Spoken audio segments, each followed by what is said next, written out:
Today we're going to be talking about a battle that has been waged since the beginning of time. A battle that each and every one of us wage every day against the enemy of ourselves. The battle against our inner thoughts. I don't know why I made that all dramatic. Just roll with it or something. I don't know. But today, we're going to confront our inner thoughts because otherwise they may very well destroy us.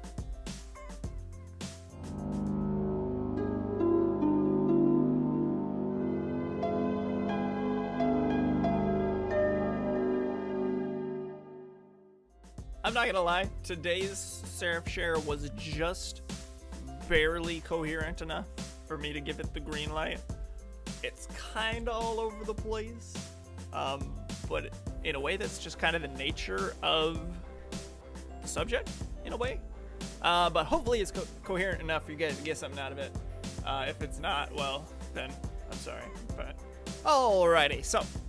In writing this, I figured I should state up front that I'm not talking about the battle against our flesh that those who are with Christ have to fight. That's a completely different battle altogether. The battle I'm talking about here is about fighting those things deep within us that we just don't like, right?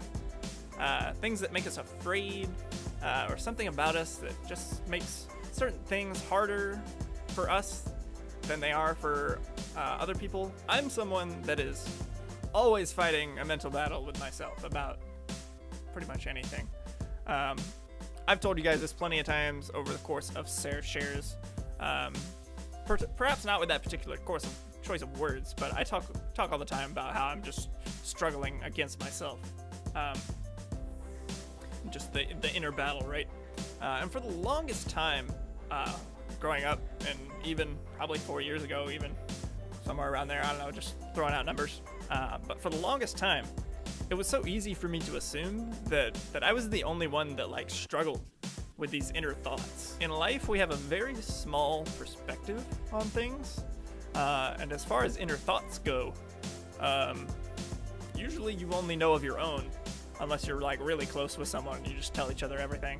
I didn't have someone like that for the longest time, so I guess that's kind of why I just thought I was the only one that overthought everything, and so it was really easy for me to just kind of assume that I was the only one that thought so deeply about myself, and I felt like I was just always fighting myself, and I didn't really know that kind of everybody does that.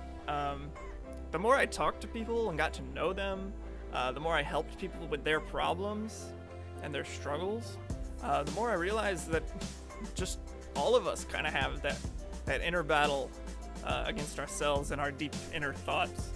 So what do we do, right? What do we do about those things that we just don't like about ourselves, but they're part of who we are almost? How do we win this war against ourselves? Well, the first thing to do, sometimes the hardest, is to identify the struggle within yourself, right? You have to know what you're fighting. Sometimes we may realize that certain situations always end up a certain way for us when they seem to go normal for everyone else, but we don't always know why that is. So for instance, if you're someone who really struggles with social interaction, you might know that, but why do you struggle with that? Do you know the why? It could be a number of things. Could be insecurity, could be just the fact that you didn't have a lot of people to talk to growing up, could be a lot of things. But do you know the why of whatever that thing is? Do you know why you're like that? It's good to identify the why if you can, because then you can figure out what needs to change. We have to dig into those deeper thoughts and figure out why exactly it is we handle things in a certain way. So once you've identified what you're facing, you can work towards confronting it. And I use the word confront here as opposed to battle or fight or other words like that, because confronting is exactly what you should be doing. I think it gives off the perfect impression of what you should be doing. When you confront something, it generally isn't easy. It's normally not something you want to do, but you know you need to do it. Have you ever had to confront somebody about a hard topic It's not easy most of the time when you're confronting something. So when you find this problem in yourself that you want to fix, you confront it. You take the battle on your terms, and you commit to not letting it get to you, whatever it is. Even if you have nothing to say past, like, this does not define me. Because most of the time it doesn't. We like to think that those deep things within ourselves are just part of us, and we're never going to be able to do anything about them. And sometimes that might be true. Sometimes it's just who we are. But even if it's something we don't like, we can learn how to deal with it. We can learn how to work around it. So just telling yourself, this, whatever it is, this does not define me. Tell yourself that. Before an instance of the issue happens, you're preemptively taking the fight, confronting it. And when you do that, you'll be more equipped mentally to deal with it when it actually happens. Because you committed to yourself that you were going to do better. So if committing to fight it doesn't work, because sometimes issues are just not that simple, right? Sometimes we can't just mind battle it. Sometimes we have to just mind battle it, but we'll get to that later. You can also take physical steps towards combating issues sometimes. So for instance, if you're trying to, let's say, not lie awake for 2 hours every night watching YouTube so that you can get more sleep, but telling yourself that you weren't going to watch YouTube for 2 hours just isn't working, and you just keep doing it, well, it's time to put your phone across the room and then get in bed, so that you're not going to do it because your phone's across the room. Don't take your phone to bed with you. Simple fix, right? Then you get into stuff where you fight yourself in that, and but you know that if you do, that you won't watch YouTube.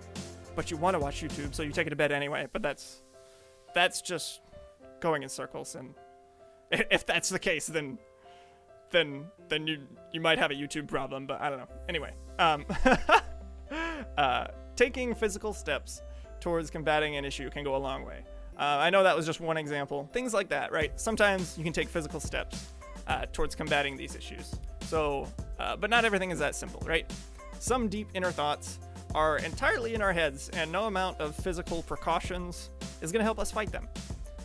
If that's the case, you have to confront it with yourself mentally and commit to changing whatever it is about your thoughts that you don't like. And then you have to be prepared for when you face the issue on its terms. Those times where it hits you and you're set on this course of whatever it is, maybe crippling anxiety or something, you have to identify it the moment that it hits you. If you have a certain situation that triggers something within you, you have to identify when that happens, and you have to snap out of it just as soon as you can. Commit to not letting it get to you as soon as you can when it happens. Sometimes I even just, if I have something like that and I realize it, I will literally just shake my head. Because I guess going back to the physical precautions, doing something physical, even if it's just as simple as shaking your head, it can help you get into that mindset of trying to move past it. Remind yourself of how you committed beforehand, how you took the fight on your terms, how you confronted the issue beforehand and committed to changing. Remind yourself of that. You know how the Bible tells us to flee from temptation, right? Well, most of the time these things aren't exactly temptation, but we have to treat these things like that sometimes. In a way, they're a temptation to do something that you've decided that you don't want to do anymore or whatever. So run the heck away from it, however you can, whether it be physically, mentally, whatever. Just get away from that thought or thing, whatever it is. Just get it out, because you just don't want it anymore.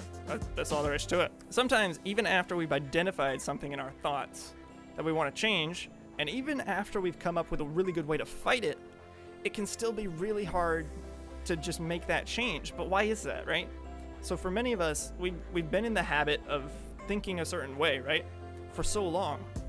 And our mind likes to default to that way of thinking. So for me, right, it was this mindset of I'm the only one that has these deep thoughts that keep me up at night. Even after I had realized that, sometimes I still feel like I'm the only one, but that's not true. Everybody has these deep conflicting thoughts, right? I have to keep reminding myself of that because I know that it's just not true. So we fall back into these old mindsets. We have to retrain our mind to think the new way, whatever it is that we're trying to change. And we get caught up in old thoughts, and we get frustrated because even though we commit to changing, we get caught up in our old habits, and it feels like we aren't making any progress. We forget about the victories, and we default back to our old habits. We have to remember the progress. If we're making progress, we have to remember it. That time where you actually you noticed you were doing something that you don't want to do anymore, and you fixed it and you changed it right there. Great, good job. Remember that victory. Hold on to that victory. Use it to push you forward and propel you and to finish conquering whatever it is. I don't know. It's hard to talk about all this effectively when I'm trying to encompass the entirety of people's inner struggles, because there's just so many different inner struggles that people face, and my advice probably didn't cover even the half of it. Some of you are probably just here like, what in the world is this dude talking about? Inner struggles? What the heck is that? If that's the case, I'm sorry that you're thinking that, but I hope you got something out of this at least. Regardless of where you're at, know that confronting your inner thoughts is often hard, but it's also rewarding. For myself, that's where most of my growth comes from, my personal growth. It comes from when I commit to confronting myself about something that I don't like about myself, and I want to change it. So I commit to changing that, whatever it is. Also know that whatever it is you're confronting, that someone else is struggling with that exact, okay, well maybe not the exact same thing, but a pretty similar thing most of the time. Probably not the exact same thing, but there's someone who understands your conflict because it's also what they fight. You may not have someone like that to talk to, unfortunately, who shares that conflict, but know that whatever it is that you're trying to change about yourself, somebody has tried to change that about themselves as well, and they probably were able to do it. Somebody somewhere was probably able to do it. So you can take peace in that, knowing that people changed themselves before for the better, and you can do that too, even if it feels like you can't. Again, I know that was all over the place. I'm sorry. I hope that was coherent enough for you guys. It's hard to talk generally about a wide topic like this that's just extremely varied. If you'd like me to expand on any certain area of this share, then I can probably do that in future SeraphShares. But otherwise, let me know what you guys have been learning this week. I hope you've got something out of listening to me babble for probably 15 minutes. Felt longer this week. That's okay. But yeah, that's it. Come back next week for more SeraphShare. Hope you guys learned something yourselves this week. Let me know if you did. But other than that, good job. Good job. Just whatever it is you're doing. Good job. Good job. I don't know. That's it. I love you guys.